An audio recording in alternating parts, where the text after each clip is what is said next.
to represent the little red dot is phenomenally, it fills me with pride. Because Singapore is tiny.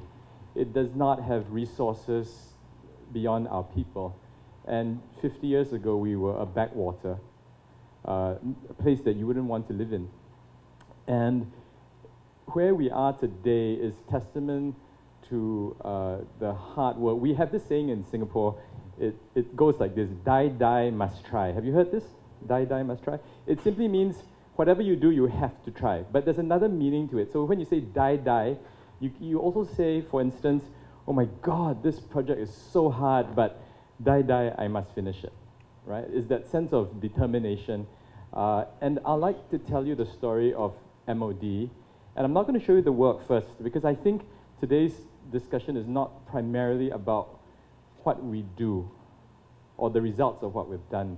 It's primarily about how we have gotten here and the tremendous die-die attitude that we've had to undertake to get here and almost didn't get here. And I think I'd like to share this because it allows policymakers like yourselves, people who are in the positions of power to influence design as a whole, or if you're creators as well, that's really great. It's a chance for us to understand how difficult it is. I mean, Kenneth and Anon make it look so easy, right? And it's because they're tremendously talented, but also behind that, there's a lot of hardship. Empty factory floors because of a decision that you're going to be Philippine proud, local proud. Anon makes these political statements that could land him in hot soup, which I'm sure it does, but maybe that's his branding. Smart man. I'd like to share my story. So just to clarify, we are not from the government, although I like to think of myself as the missing minister, the Minister of Design. And in fact, I'm really surprised because a few years ago, I met this fellow architect, Singaporean, and he said, hey man, I'm really pissed off at you. I was like, oh, I don't even know this guy. Why is he pissed off at me? And he said, you know, I tried to register the name MOD, Ministry of Design, a few years ago, and they rejected me. How come you got it? And it's testament to the Singaporean government's mindset that has been loosening up and open towards creativity. And we were really, really lucky, actually fortunate, or it's divine providence, to be at the right place at the right time. So the right place, Singapore, is a convergence of where the East meets the West. It helps make the East more digestible for the West. It helps sort of demystify the mystique of Asia, but still manages to maintain an Asian kind of perspective on things. It's completely globalized and westernized on many fronts, so it gives us sort of a dual-edged sword.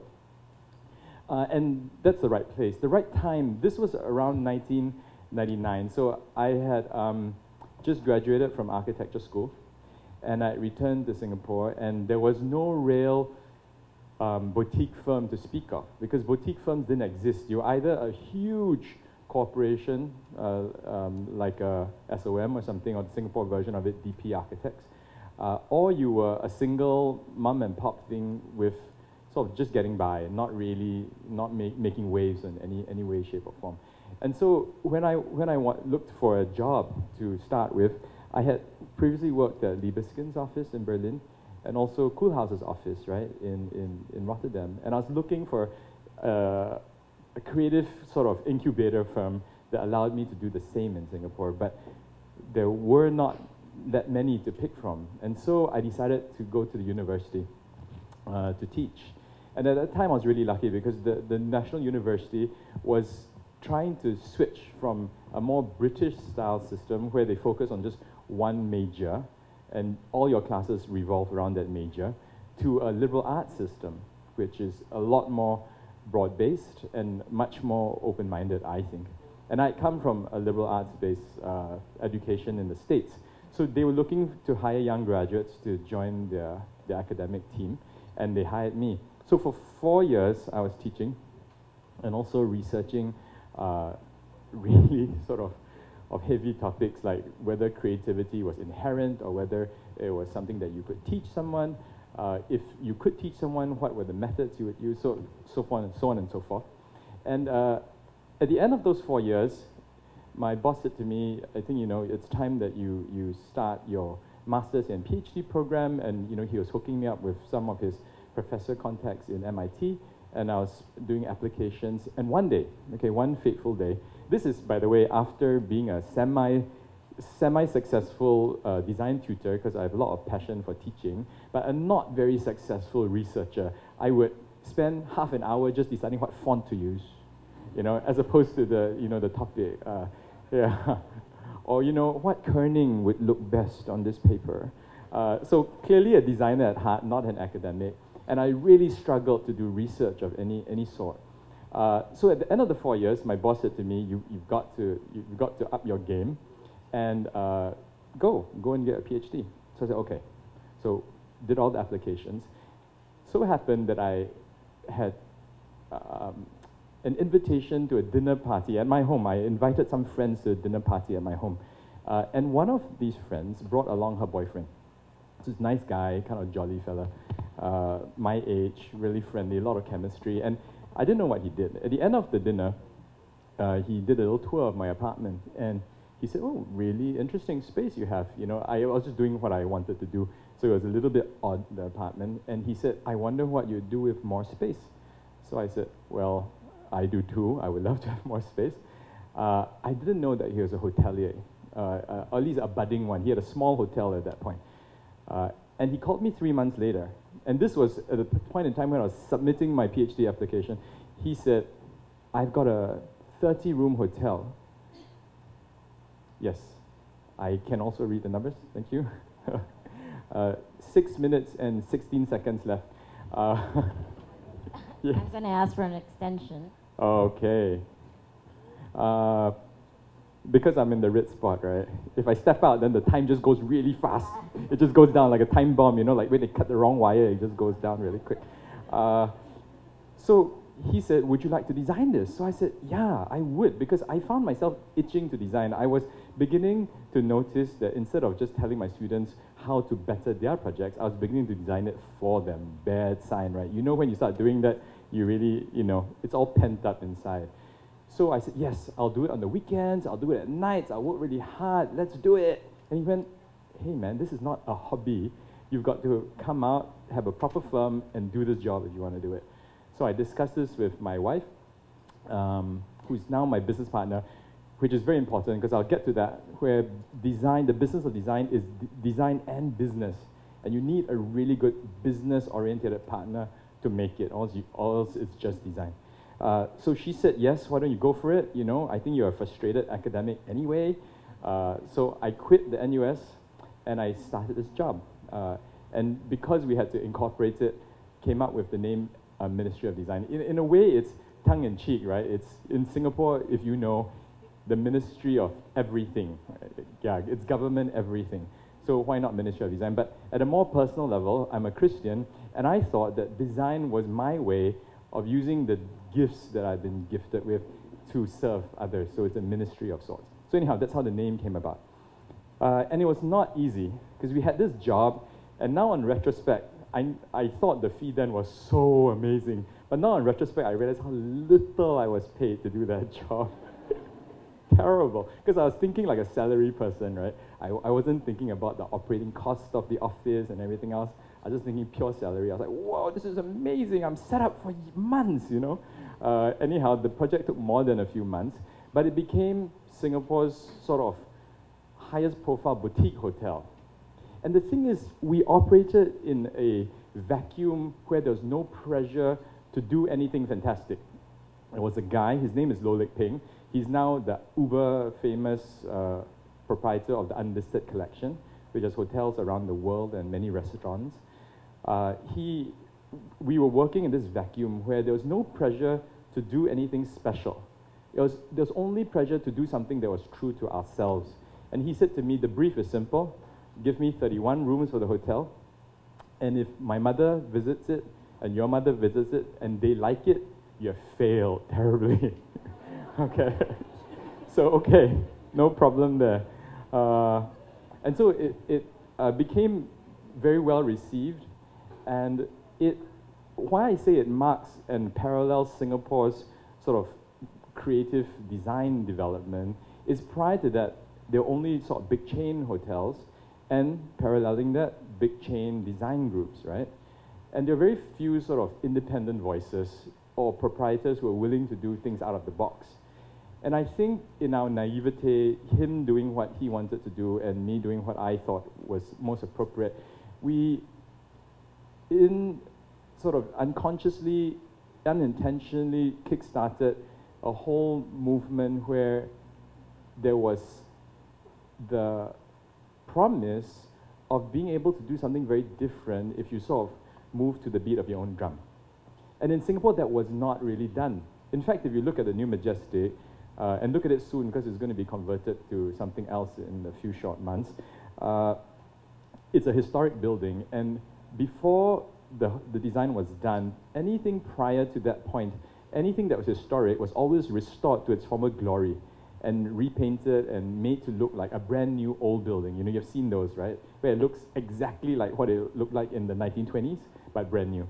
But we're not interested in history like that. We're interested in sort of the grit and the dirt and the realism of history. So when we discovered a ceiling that had cracking layers of paint from the previous owners, we decided to keep it like a piece of art, a big ceiling installation. And gestures like these set the tone for just a different way of thinking. So that was a fairly good start to the Ministry of Design. And as things progressed, we hit all kinds of problems. There was a very bad economic downturn. And the jobs in Singapore kind of dried up. And so what we were forced to do out of pure necessity and survival, and we hadn't thought about doing this prior to that point, was to gather what few projects we had, print each project, like, you know, have 6 pictures, but print each picture full bleed, double page, so it looks like a really thick portfolio of 5 projects, and email it out to, or mail, we made these into books.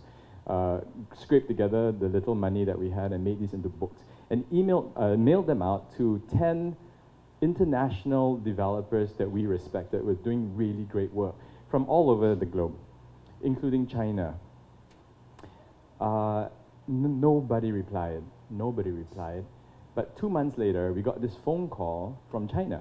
And the one single one we sent to China, because they're not, at that point, this was early 2000, they were not very well known for good development. There was only one leading light in China, there was Soho, China, and they were developing the commune by the Great Wall, if you can remember that, these beautiful villas by the Great Wall of China. And so we sent it to Zhang Xing, who is the design sort of guru there.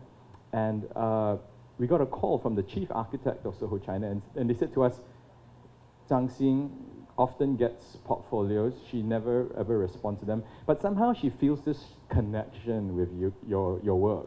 I was like, wow, it must be all my years of choosing the right font and kerning that did it. And she said she requests a visit because they thought we were based in Beijing. So we obviously didn't tell them we were not. We said, yeah, sure, anytime you want us to be there, we'll appear.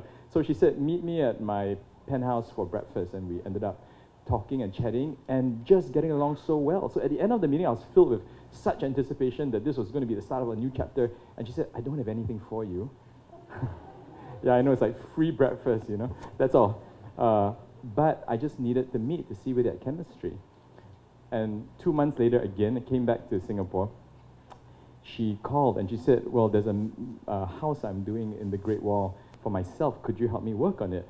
So that began our work in China. Out of pure necessity, a certain chemistry with a top decision maker, we avoid work that involves tiers and layers of decision making. So any developer or hotel client that makes us go through mid, senior, and then final decision makers, we say no. We only do jobs that allow us to report straight to the senior or the top decision maker, because design is communication, design is intimate and personal. You have to keep that in mind. We started this sojourn in China. And around that time, as we were sort of growing and sort of building the firm up, many firms in Singapore needed to look outside as well. They were forced through because there were more and more creative agencies in Singapore, from architecture to branding to interiors, and there's just simply not enough jobs to go around, or simply not enough well-paying jobs to go around. In Singapore, there was not as high an awareness for the need to differentiate because the market's not big. However, in China, if you want to stand out, you really need a boost from design. And the clients realized that, the market realized that and demanded that. And I think that's the reason why creatives could excel, because we had patrons who recognized the dollar value of what we did and paid for it. We were about 7 or 8 people at that point, so not large. And one day, my dear wife, oh, I've counted down. Can I go on for a bit more? Okay, just a bit more. She's got a business background. She joined us because she was in between jobs to just help facilitate some administration in the office. And after she left for that week that she was with us, all the designers got together and went, oh my God, life is so much better with someone like that around. You know, finally there was organization and structure and efficiency and actual methods for doing stuff. I mean, yes, we were interested in methods, but we're all creatives, and so, you know, we're not the most disciplined. And so we realized very quickly that we needed someone like this.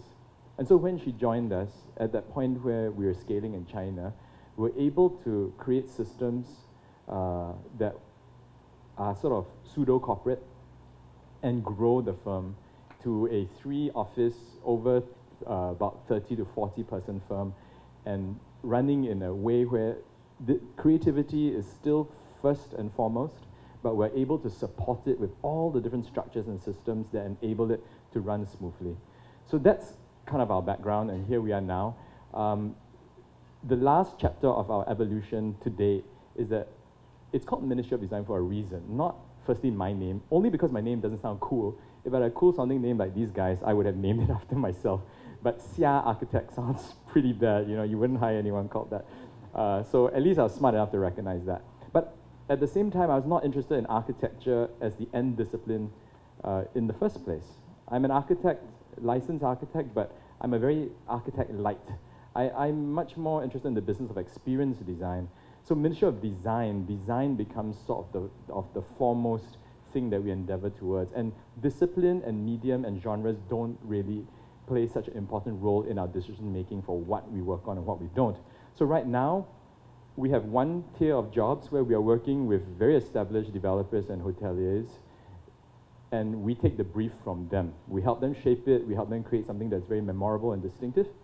On the other cluster, which is, this is our new chapter, we are beginning to partner with new-to-market brands and help them strategize their business and their demographic and their market, create a brand architecture for them first, and this could take months, and then only as a result, work downstream on the other elements like architecture, branding, interiors, product, and signage. So this is an experiment for me.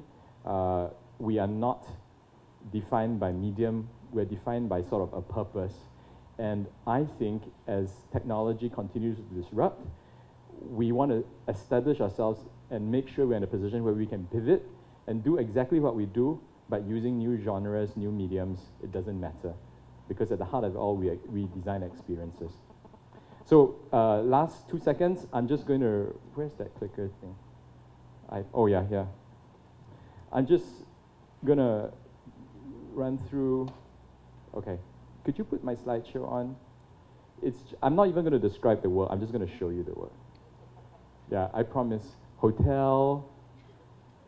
Okay, that's enough of the, okay. It's not clicking. Boutique hotel, boutique hotel. Oop. We only have 2 projects, boutique hotel. Oh, okay. Okay, boutique hotel, branding for it, architecture, China, show galleries, houses in Singapore. Whoa. Bookstore in Singapore. For many of these commercial projects, it's also branding and signage. Retail in Singapore. Our latest project, robotics laboratory in Singapore.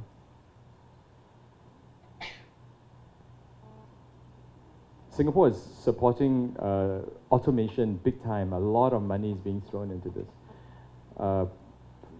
Function hall in Penang, old cinema called the Majestic. Product design, a mirror which is bending at the top because it can't take the weight of one's vanity. Earlier, we talked about soft power. This is a collaboration in Meti. So with Tokyo Craftsman, it's a whiskey glass cut based on the regions where the Japanese distilleries are located. It's called Creation by 1,000 Cuts. Office for Leo Burnett. Just dumped all their awards in a wheelbarrow. An office building for a developer in Singapore.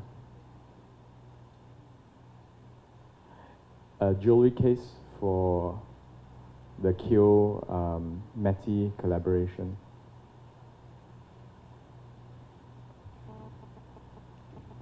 I think that's it. I'm not sure. Is there anything else? Just a quick survey of what we do. That's it? Okay. Thank you so much. Thank you, Minister Seah.